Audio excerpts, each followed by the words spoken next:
First shot സാറാസിൻ്റെ first shot. അപ്പോൾ ഞാൻ അവിടെ ചെന്നപ്പോഴത്തേക്കും ആദ്യമായിട്ടാണ് ജൂഡേട്ടനെ കാണുന്നത്. അപ്പം എനിക്ക് ടെൻഷൻ ഉണ്ട്, ഈ ഹൈറ്റ് ഇല്ലാത്തതുകൊണ്ടുള്ള പ്രശ്നം. കാര്യം സ്ക്രീനിൽ വലുതായിട്ട് തോന്നിയിട്ട് അങ്ങനെ നേരിട്ട് കാണുമ്പോഴത്തേക്കും അപ്പം ഞാനും മറ്റേ ഉതളങ്ങാത്തതിൻ്റെ കൂടെ ജയേഷുമായിട്ടാണ് പോകുന്നത്.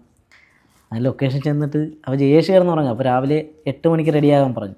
റൂമിൽ ഞാൻ റെഡി ആയിട്ടിരിക്കുക. അപ്പം എൻ്റെ ടെൻഷൻ ഇതാണ്, ഹൈറ്റ് ഇല്ലെങ്കിൽ എടുക്കുമോ, അവർ തിരിച്ചു പറഞ്ഞു വിടുമോ എന്നുള്ള രീതി. എന്നിട്ട് ഞാൻ ഷൂവിൻ്റെ അകത്ത് പേപ്പർ അടിച്ച് കയറ്റി, പേപ്പറൊക്കെ ഇടിച്ച് കയറ്റി കണ്ണാടിയുടെ മുമ്പിലൊക്കെ ഇങ്ങനെ നിന്ന് നോക്കി.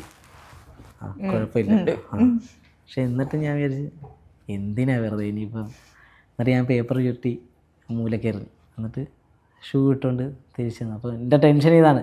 അപ്പം അസിസ്റ്റൻറ്റ് ഡയറക്ടർ വന്നിട്ട് പറഞ്ഞ് ജൂഡ് സാർ വന്നിട്ടുണ്ട്, വാ കാണാമെന്ന് പറഞ്ഞു. അങ്ങനെ ഞാൻ ചെല്ലുമ്പോഴെല്ലാം ടെൻഷൻ ഇതാ, ദൈവമേ എന്നെ തിരിച്ച് പറഞ്ഞു വിടുക ലുക്ക് കണ്ടിട്ട്. ഇങ്ങനെ ചെന്നപ്പോഴത്തേക്ക് മൊത്തേ കണ്ടോ ഞാൻ ഹലോ അന്ന വന്നു കഴിഞ്ഞാൽ നമുക്ക് ടേക്കോ, നീ റെഡിയല്ലേ? ഞാൻ പറഞ്ഞു റെഡിയാന്ന് പറഞ്ഞു. അപ്പോൾ ഫ്രീ ആയി, മൈൻഡ് ഓക്കെ പോയി തിരിച്ച് ചെന്നു. അപ്പം ജയേഷിൻ്റെ അടുത്ത് ചോദിച്ചു, ഇതെന്താ പേപ്പർ ഇവിടെ ചുരുണ്ട് കിടക്കുന്നു? ഞാൻ പറഞ്ഞില്ല, അത് ഞാൻ ചെറിയൊരു പണി ചെയ്ത് നോക്കിയതാണ്, പാളിപ്പോയതെന്ന് പറഞ്ഞു. അങ്ങനെയാണ് ജൂഡേട്ടൻ. പിന്നെ ഡബ്ബ് കഴിഞ്ഞപ്പോൾ ജൂഡേട്ടൻ എൻ്റെ ഫോട്ടോ എടുത്തിട്ട് ഫേസ്ബുക്കിൽ പോസ്റ്റ് ചെയ്തായിരുന്നു. അന്ന് ജൂഡേട്ടൻ പറഞ്ഞായിരുന്നു മലയാള സിനിമയ്ക്ക് ഇവന് എന്തോ ആവശ്യമുണ്ട് എന്നും പറഞ്ഞൊരു പോസ്റ്റ് ഇട്ടായിരുന്നു. അത് അത്യാവശ്യം വൈറലായിരുന്നു. അപ്പോൾ അങ്ങനെ എൻ്റെ ഫസ്റ്റ് എൻട്രി സാറാസിനാണ്, ജൂഡേട്ടനാണ് സിനിമയിലേക്കും ഉണ്ട്.